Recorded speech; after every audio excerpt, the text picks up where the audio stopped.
bersyukur Yesus karena Engkau baik, Engkau dahsyat bagi setiap kami. Terima kasih Tuhan. Terima kasih Yesus. Haleluya.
Tuhan, sungguh besar pengorbananmu buat kami.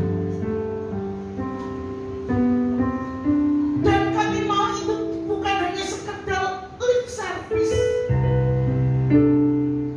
Itu bukan sekedar kata-kata yang keluar dari mulut kami belaka. Tapi itu keluar dari hati kami yang paling dalam. Kami mau berkata terima kasih Tuhan. Terima kasih Yesus. Terima kasih Roh Kudus. Karena terlalu besar, terlalu indah yang Kau sudah kerjakan dalam hidup kami.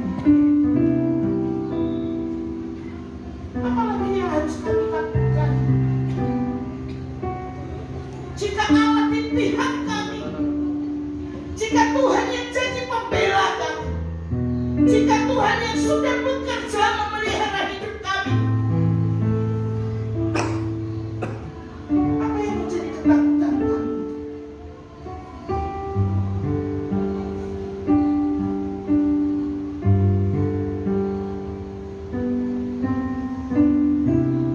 Tapi pada kenyataannya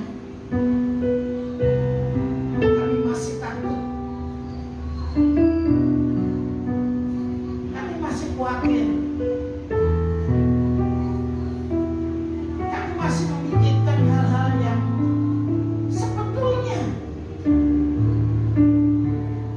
itu tidak terlalu dan tidak perlu menjadi beban berat dalam pikiran kami. Tapi kami masih melakukan.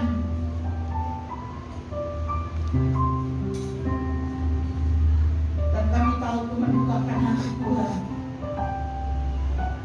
Seolah-olah kami berkata sungguh indah, sungguh besar, sungguh ajaib, dan kami berterima kasih. Tidak keluar dari hati kami yang paling dalam. Kami hanya sekedar bernyanyi, tapi kami tidak tahu makna di dalamnya. Oleh karena itu Roh Kudus di dalam Yohanes, maksud saya Yakobus pasal 1, Yakobus pasal 1 ayat 1 sampai ayat yang ketiga. Yakobus pasal 1 ayat 1 sampai ayat yang ketiga. Dan kalau Bapak Ibu Saudara perhatikan dari slide yang saya tadi ditampilkan oleh Fani, ya, yuk kita baca bareng-bareng ya. 1, 2, 3. Mental sehat dikala berat. Saudara pasti paham, ya. Ini judul yang mudah dipahami. Mental sehat dikala berat. Kenapa dikala berat? Karena hari-hari ini, bahkan sudah 2 tahun belakangan ini kita menghadapi situasi yang berat, betul? Rasanya kita ini kayak naik jet coaster ya. Tahun 2020 kita diterpa dengan berita yang tidak menyenangkan, pandemi masuk ke Indonesia. Kemudian kita dipenuhi dengan rasa takut, kita dipenuhi dengan regulasi, peraturan-peraturan yang harus kita taati. Kemudian di akhir tahun 2020 kita merasa wah kayaknya ini situasi sudah mulai aman ini ya saudara ya. Tapi ternyata enggak. 2021 kita kembali diterpa gelombang yang kedua, Delta, termasuk saya juga kena ya. Dan kemudian kita mulai lagi dicekam rasa ketakutan, bahkan teror kematian, teror ketakutan pada waktu itu melanda hampir setiap kita, karena hampir tiap hari, khususnya pada bulan Juli, WA grup kita itu selalu bunyi dan beritanya adalah innalillahi wa inna ilaihi raji'un. Telah berpulang saudara-saudara yang kita kasih, bukan hanya orang yang kita tidak kenal, tapi sudah berada dalam lingkaran orang-orang yang kita kenal dengan baik. Bulan September, Oktober kita lega lagi karena kita berpikir bahwa wah ini segera berlalu. Tapi ternyata pada akhir tahun 31 Desember Bapak Presiden kita, Bapak Jokowi berkata bahwa ancaman masih ada, pandemi belum berlalu, dan kita sudah masuk tahun 2022 bulan Februari. Semarang kalau tidak salah ya sudah dinyatakan PPKM level 3 ya kalau tidak salah ya. Magelang level 4 ya. Saya baca status bro saya, Bapak Pendeta Wahyu Sabak, katanya ibadahnya balik ke online lagi ya. Aduh, rasanya itu berat banget saudara ya. Tidak hanya satu bagian yang merasa berat, tidak hanya wisata yang terganggu ya, kuliner, karena saya juga pelaku kuliner ya, berat. Hamba Tuhan berat. Kenapa? Karena kalau dulu kami bebas pergi keluar kota, masuk ke kota A, ke kota B, ke kota C, tanpa halangan, sekarang tidak bisa ya. Dan maaf kata ini ya, kami pelayan Tuhan yang rata-rata bukan gembala, akhirnya mengalami dampak yang sangat kami rasakan, khususnya teman-teman saya ya. Saya juga pasti merasakan, tapi tentunya dengan beban yang berbeda. Tidak berat. Tapi sekali lagi, kebenaran firman Tuhan berkata bahwa kalau situasi yang berat ini kita tanggapi dengan sikap yang berat, kalau situasi yang berat ini kita tanggapi dengan sikap yang salah, ini akan semakin tambah berat ya. Para medis, berita-berita di televisi selalu berkata, jaga hati, jaga pikiran untuk meningkatkan imun, betul nggak? Ya, tetap senang, tetap gembira untuk meningkatkan imun. Ya, firman Tuhan juga bilang hati yang gembira adalah obat yang manjur. Semangat yang patah mengeringkan tulang. Saya mau mengajak, kalau begitu di tengah-tengah situasi yang berat, saudara dan saya harus punya mental yang sehat. Saudara dan saya harus punya mental yang sehat. Karena ketika saudara dan saya punya mental yang sehat, kita jadi kuat. Ketika kita punya mental yang sehat, kita bukan hanya kuat, tapi kita juga hebat. Ketika kita punya mental yang sehat, kita bukan hanya hebat, bukan hanya kuat, tapi jadi pribadi yang dahsyat luar biasa. Nah, saya mengajak Bapak Ibu Saudara lihat, yuk, ya, ketika di situasi berat, memang ada banyak hal bisa mendatangkan kekhawatiran, bisa mendatangkan ketidaknyamanan, bisa mendatangkan ketakutan, bisa mendatangkan perasaan yang tidak enak. Siapa yang bisa menyangkal hal itu? Betul ya?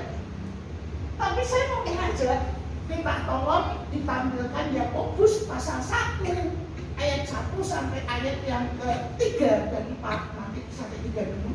Firman Tuhan bilang gini, salam dari Yakobus, hamba Allah dan Tuhan Yesus Kristus, kepada ke-12 suku di perantauan. Ya, ini salam yang cukup penting untuk kita pahami. Kenapa? Karena berarti ketika kita baca salam ini, terutama ketika di dalam ayat yang kedua, Rasul Yakobus menyapa saudara-saudaraku. Pengertian kepada ke-12 suku di perantauan ini memiliki pengertian bahwa surat ini ditujukan kepada orang-orang Yahudi, karena dia berkata saudara-saudaraku. Lalu ke-12 suku, ya, kita tahu siapa itu, berarti keturunan Yakub, ya, orang-orang Yahudi yang dalam suku mereka yang sudah percaya kepada Yesus. Orang-orang Yahudi di dalam lingkaran orang-orang yang percaya kepada Yesus. Jadi ini bukan berbicara orang Yahudi secara umum. Ini berbicara, surat ini ditujukan secara khusus kepada orang-orang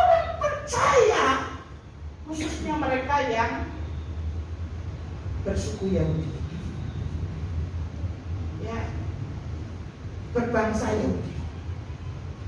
Lalu Yakobus berkata, saudara-saudaraku, anggaplah sebagai suatu kebahagiaan. Waduh, ini agak aneh, ya.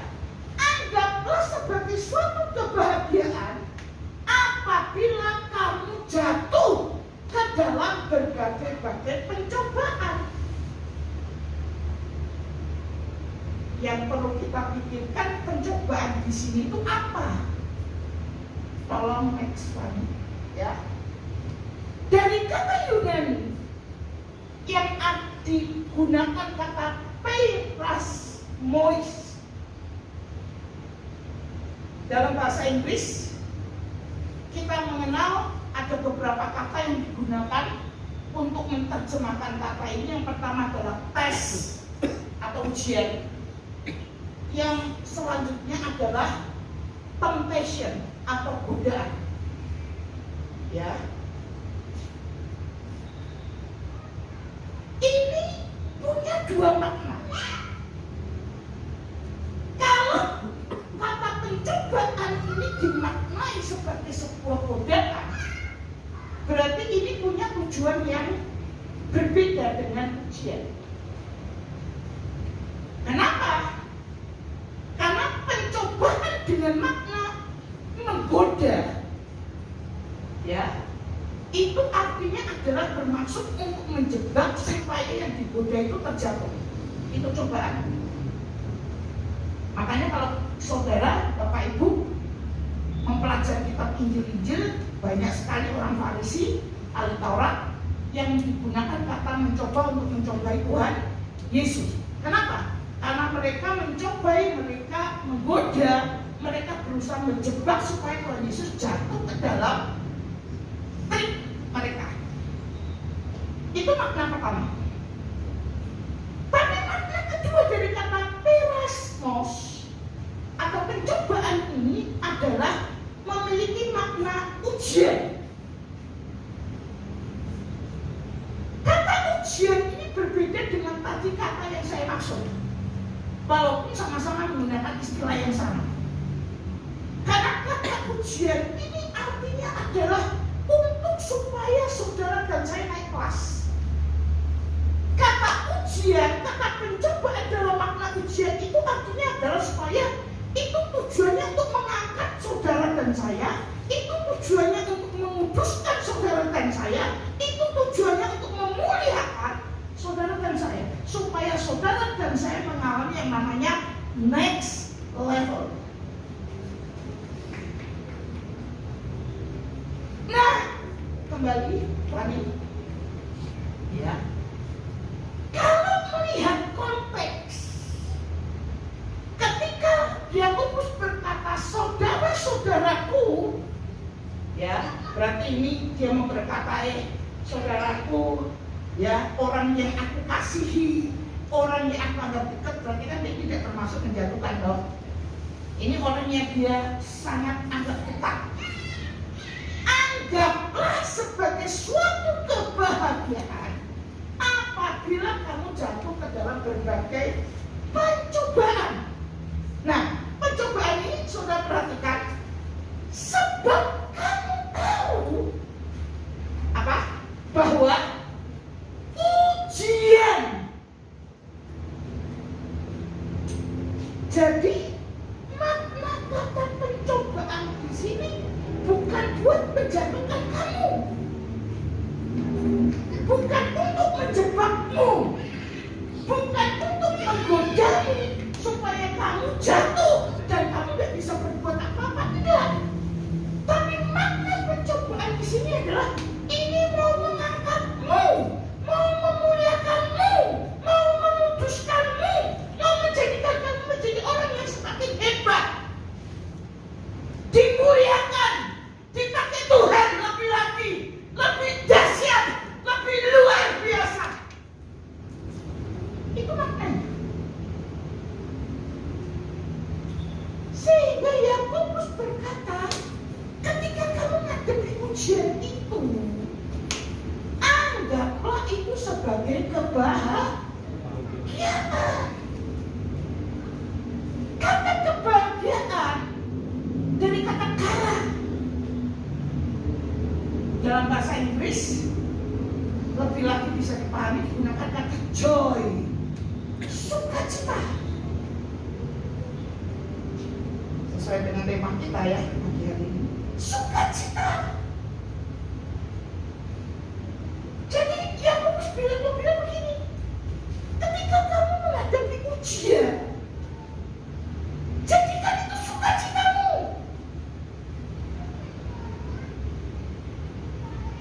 Nikmati itu. Karena sebentar lagi firman Tuhan berkata, kamu akan next level. Kamu akan naik. Kamu akan dimuliakan Tuhan. Makanya firman Tuhan bilang, kalau kamu sudah tahan uji, kamu akan jadi tekun. Anggap itu sebagai sebuah sukacita. Nah, yang dimaksud dengan sukacita atau kebahagiaan yang digunakan dalam bahasa Indonesia di sini adalah bukan berarti tidak punya rasa takut loh. Bukan berarti tidak punya rasa takut. Siapa sih orang yang punya rasa takut? Siapa orang yang tidak pernah mengalami kebingungan? Siapa orang yang tidak pernah cemas? Siapa yang hadir tidak pernah khawatir? Kalau ada di antara saudara begitu, kasih waktu buat kesaksian bahwa kamu tidak pernah takut, bahwa kamu tidak pernah mengkhawatirkan sesuatu. Saya yakin semua yang hidup pasti pernah mengalami perasaan. Jadi sukacita, kebahagiaan yang dimaksud di sini bukan berarti tidak punya rasa takut, bukan berarti tidak punya rasa khawatir, tapi ini adalah satu perasaan yang membuat kita mampu mengatasi rasa takut tersebut.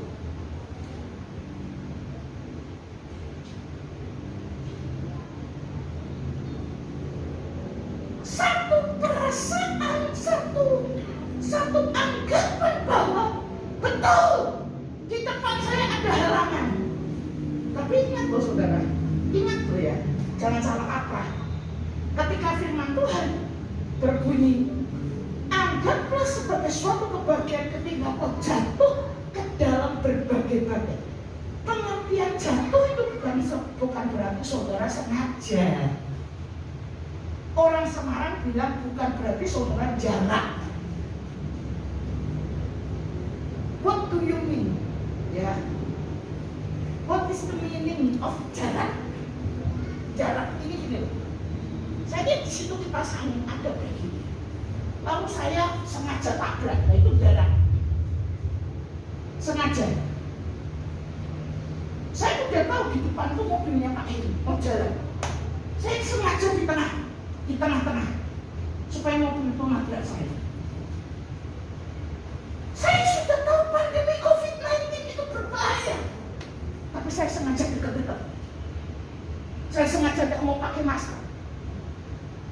Saya sengaja tetap sesenangnya saya. Itu jarak, itu sengaja. Nah, bukan itu maksudnya. Kalau saudara sengaja ya itu dari tahu. Ya. Tapi kalau saudara sudah berjaga-jaga, saudara sudah berhati-hati, saudara sudah betul-betul aware, sadar, ini bahaya, tapi masih tenang. Itu yang aku bilang, respon dengan sukacita. Sukacita itu gimana toh? Cik, Bu Krisna, sukacita itu bukan tertawa terus ya saudara ya. Karena kalau saudara tertawa terus nanti orang bilang saudara kurang 1 on. Bukan. Tapi sukacita ini yang bersungut-sungut,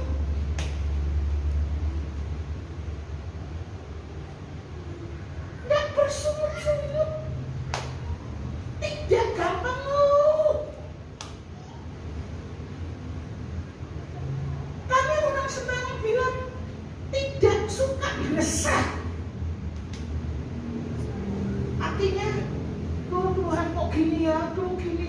dia tidak punya duit ya. Nah ini kalau orang yang begitu tuh tidak kehilangan sukacita ini. Ya. Mampu bersyukur di tengah-tengah kesulitan. Itu yang Paulus maksudkan. Anggap itu sebagai sukacitamu ketika engkau diuji. Karena ini semuanya seizin Tuhan. Terima kasih. Semuanya seizin Tuhan. Semuanya di dalam kontrol Tuhan. Tuhan izinkan saya dan saudara mengalami sakit. Tuhan izinkan kita mengalami sesuatu yang tidak enak. Ketika saudara berat, saudara bersungut-sungut, saudara semakin ketakutan. Saya tidak tahu saya betul atau tidak. Saya tidak tahu saya betul atau tidak. Saya tidak tahu teori saya betul atau tidak. Tapi kebetulan di tengah-tengah kita ada Ibu Monica ya. Beliau perawat ya, betul Ibu ya. Mana Ibu Monica? Betul ya? Apa? Admin. Ya, tapi setidaknya tahu kesehatan loh Bu. Ya mungkin Ibu akan jadi di rumah sakit tidak tahu kesehatan. Nah, asumsi saya banyak orang mengalami drop ketika sakit. Bahkan maaf ini ya, maaf kalau saya salah, saya dimaafkan. Sampai akhirnya meninggal dunia. Kenapa? Karena dia sudah terlalu ketakutan dan kehilangan sukacita sehingga dia tidak punya pengharapan dan lewat. Begitu saja. Coba Mas, Mbak, Bu, Pak, hari-hari ini kalau tiap hari di awal selalu mengeluh, bersungut-sungut, berat. Saya ini pelaku kuliner, kopi mili, ya, ini tidak promo ya, karena rupanya Ibu Monica bilang begini, mengecilkan hati saya, tapi saya maafkan. Ya, Bu, saya pikir tempatnya Ibu Rokoko ternyata di dalam rumah. Seperti itu. Ya, jadi itu pelayanan kecil saya. Lalu Pak Him tahu dan Pak Him kenal orangnya. Ada seorang muda yang agak sedikit bangga saya ini, hampir setiap hari datang. Hampir, saudara tidak percaya. Saya apa sih kopi mili? Anda harus coba. Ya, ini saya juga datang. Kenapa? Ada beberapa anak muda yang hampir setiap hari Bapak itu bisa tanya sama Pak Ide, ada bohong. Nah, beragam mereka itu saya hadapi. Tapi saya berhak menghadapi mereka seperti mereka keponakan saya.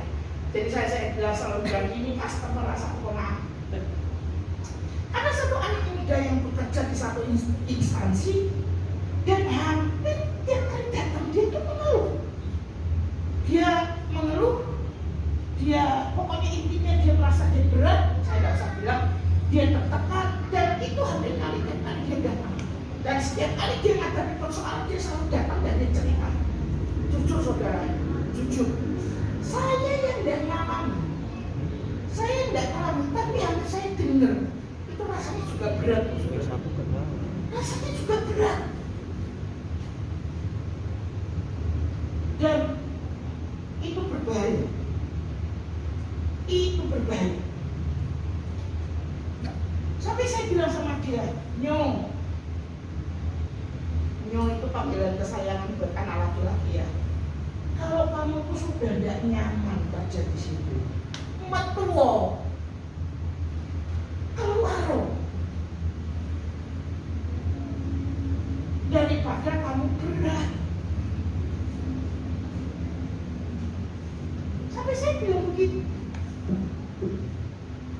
Ya hasilnya bagaimana nggak usah saya ceritakan saudara ya. Jadi ayo. Bahkan ada sebuah penelitian, saya tidak ngaku-ngaku ya, tapi kalau saudara takut ya puji Tuhan. Orang yang sering bersungut-sungut, khawatir berlebihan, umurnya relatif lebih pendek daripada orang yang bersuka cita. Saya tidak ngaku dulu ya, tapi nek saudara takut ya puji Tuhan.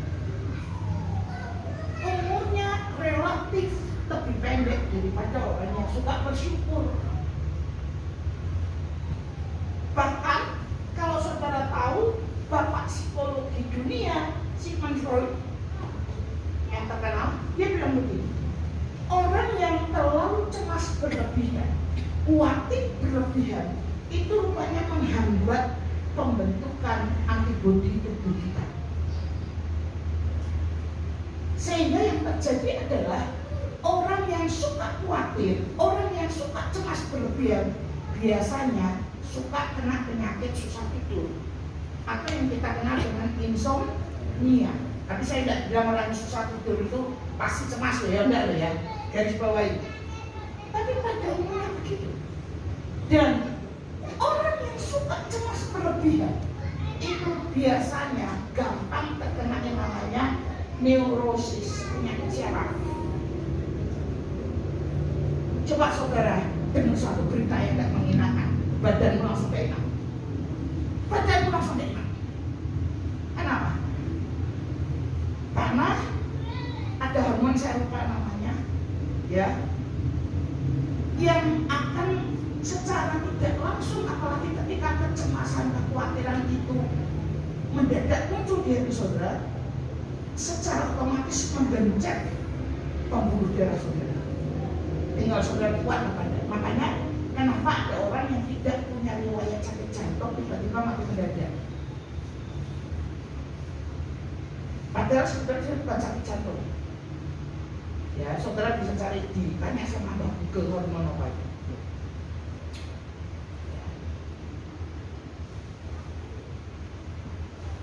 Menarik di negara India, saya baca di satu buku, di New Delhi, di satu taman namanya Taman Lodi, itu katanya sering tiap pagi berkumpul banyak orang di taman itu. Untuk apa saudara? Untuk ketawa bareng-bareng. Saya mikir, iya, mungkin kalau saya ketawa sendirian di jalan, orang mikir 5 poin, ya kan?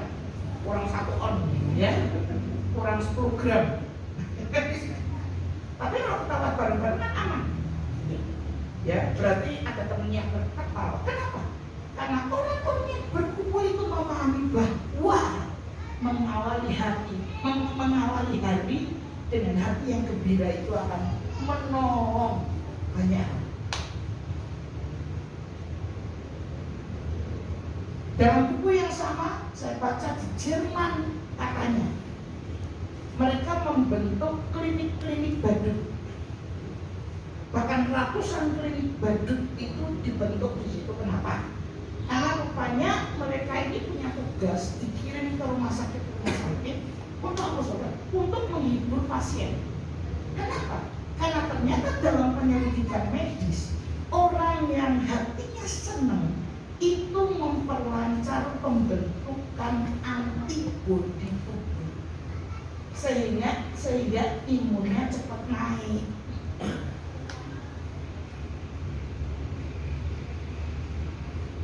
Itu medis, tapi sekali lagi kita sudah tahu ribuan tahun yang lalu itu menjadi kita katakan.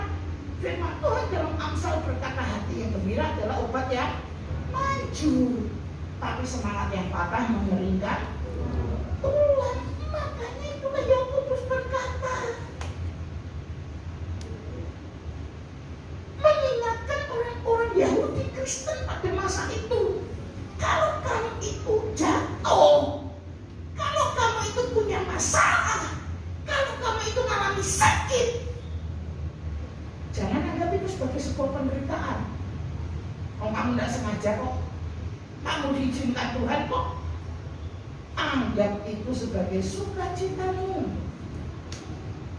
Ya, ayat yang tadi, ayat yang ketiga sebelumnya kan, ya.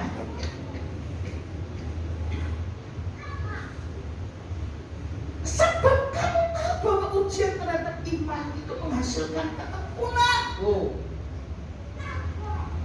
ya.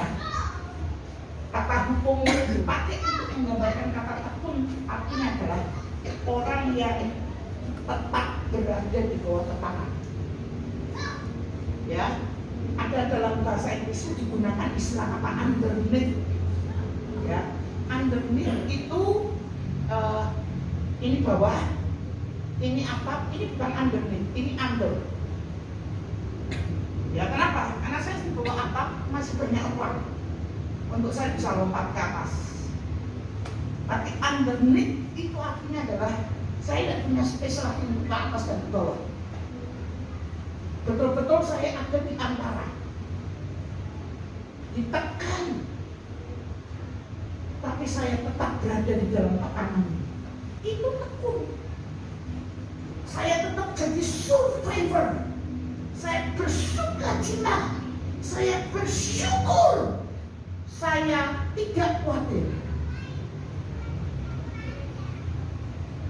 Dan saya akan muncul sebagai orang yang tekun, dan biar karena ketekunan itu memperoleh buah yang matang, supaya kamu menjadi sempurna dan utuh dan tak kekurangan suatu apapun. Kamu menjadi orang yang mengalami next level, dewasa, seperti yang diinginkan Tuhan.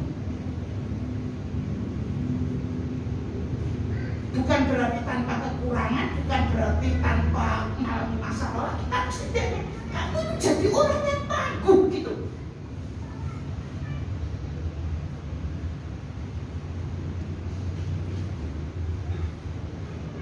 Karena kamu sudah lolos dalam ujian.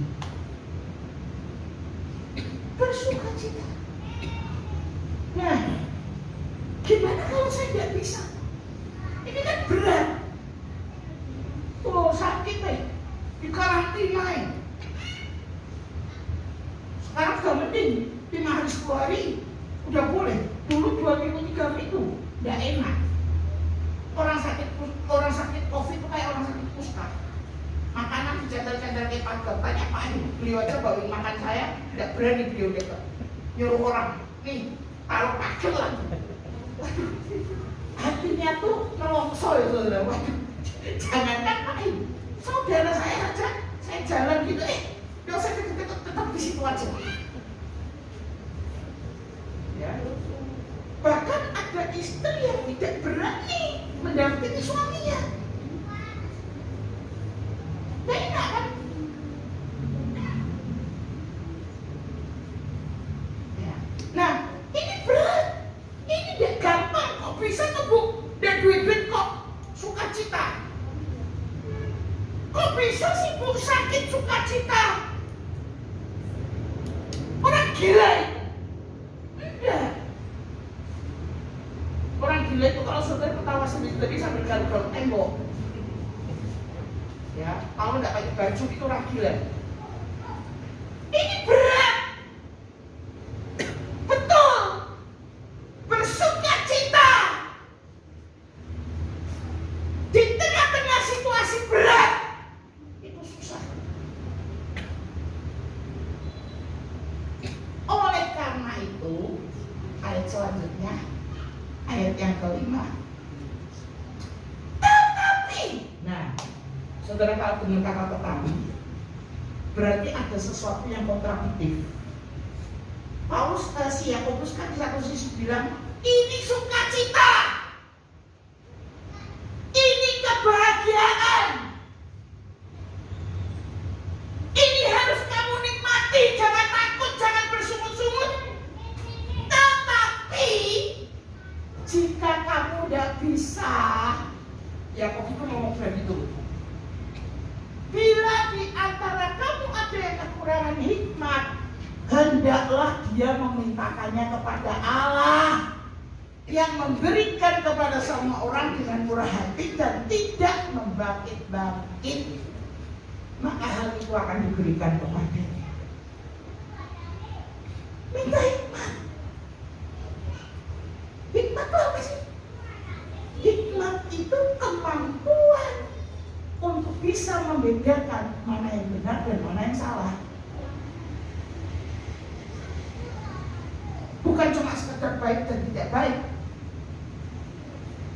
tapi mana yang benar, mana yang salah, mana respon yang benar dan mana respon yang salah.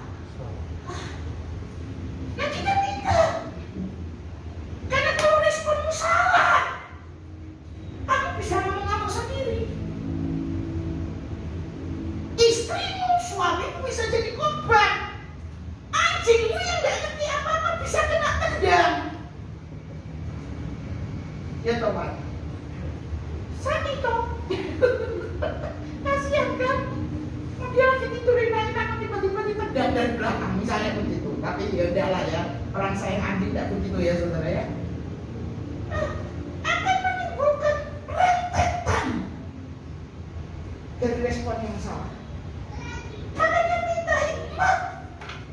Aku ini harus gimana tuh Tuhan? Jadi kalau dari sini, jangan kalau saudara punya masalah, sebetulnya doanya jangan begini saudara. Tuhan, tolong, Tuhan, bawa lari masalah ini dari hidupku. Aku tidak bisa. Deklarasi. Karena bukan berarti Tuhan tidak bisa. Tapi itu akan menjadikan saudara menjadi orang yang tidak tekun, orang yang tidak tani, orang yang lemah. Sementara Tuhan mau membentuk kita menjadi anak-anak yang tidak gampangan. Nah kalau kita doanya gimana? Doanya seharusnya adalah Tuhan, mampukan aku ngadepin masalah ini dengan respon yang benar, yaitu bersukacita, tidak bersekutu, tidak khawatir, tapi terus mata tertuju kepada Tuhan. Tiap hendaklah dia memintanya dengan apa? Iman. Dan sama sekali jangan bimbang.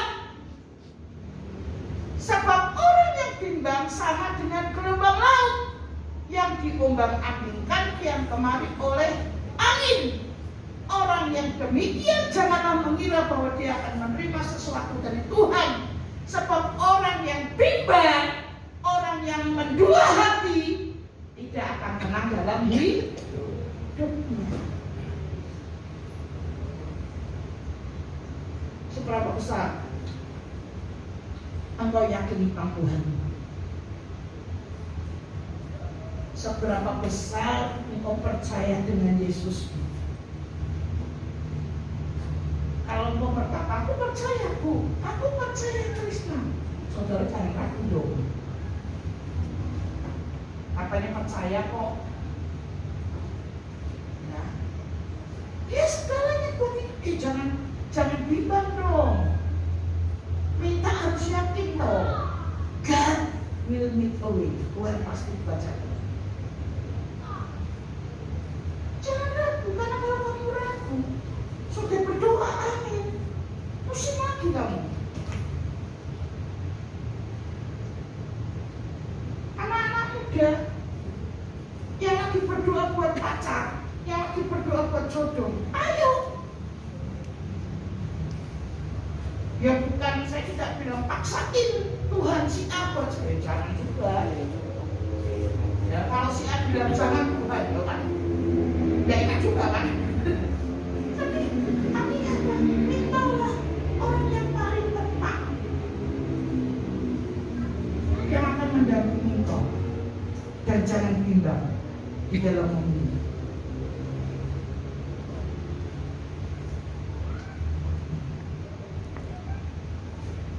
Ayo, ini yang sering kali masalah. Minta dengan iman, minta dengan yakin, minta dengan percaya.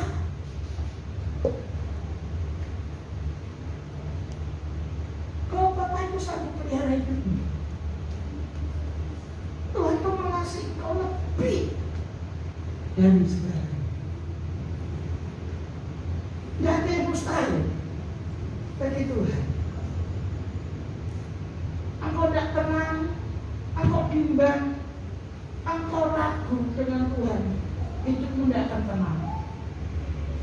Saya mau bilang saudara, uang itu ada batasnya. Orang bilang punya uang memberi rasa aman. Betul, sesaat. Hanya sesaat. Hanya sesaat. Saya lupa tapi pasca gempa di Bantul, berarti di atas tahun 2006 ya, atau mungkin 2006 ya, kalau tidak salah habis gempa Bantul itu gempa Nias ya, Pak Yus ya, gempa Nias ya. Teman saya dari Nias bilang begini, Bu, sampai ada orang yang paling kaya di dunia, saya tidak tahu ya di situ, istri yang meninggal, anaknya meninggal dalam gempa itu, dia bilang uang itu tidak bisa menyelamatkan mereka, uang tidak bisa menyelamatkan orang-orang yang amputasi. Dan mungkin saudara dan saya nggak kenal siapa orang itu, dan kita tidak tahu, dan kita masih tertawa. Tapi saudara ingat, saya ingat banget pandemi 2021 ketika saya kena COVID, dan ketika beberapa teman saya bertumbangan dan meninggal dunia. Saya bilang sama saudara, uangmu seberapapun tidak akan bisa beli obat untuk menyembuhkan mereka.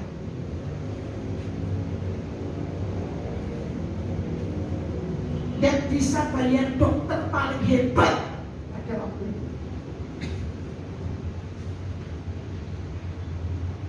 Uang punya keterbatasan, saudara. Siapa yang kamu andalkan? Pasangannya? Orang tuanya? Waktu COVID pun mereka takut untuk mendekat. Tapi Tuhan, Yesusku, Dia selalu berkata, Parakletos, aku ada bersamamu.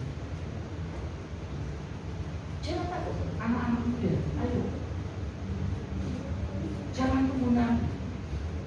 Jangan tunggu nanti aku ketika usia saya sudah seperti itu, 50 tahun, bisa belum 50 tahun ya. Tapi kalau sudah hampir mendekati 50 tahun, aku tak sungguh-sungguh sama Tuhan. Telat. Sekarang yang banyak meninggal itu bukan yang cuma anak putih, yang masih muda-muda seperti you ini. Ojo seneng sih. Ya, ini nggak nakut-nakuti loh, nggak nakut-nakuti. Tapi sekarang kalau lagi tren mati mendadak.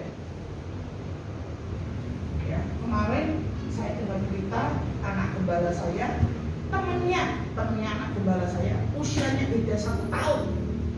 Anak gembala saya usia 22 tahun, berarti temennya 23 tahun, meninggal jantung.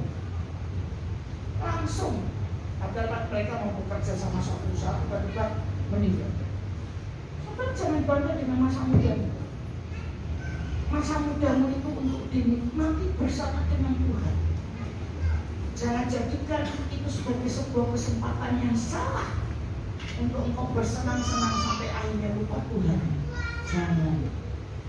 Belajar untuk mengimani apa yang kau percayai dengan Tuhan. Maka engkau akan bisa punya mental yang tetap sehat. Engkau bisa punya mental yang tetap kuat sekalipun di tengah-tengah situasi yang benar. Amin saudara. Yesus Tuhan kita, Dia hidup, Dia hadir dalam segala persoalan kita. Saya minta pemain musik maju ke depan.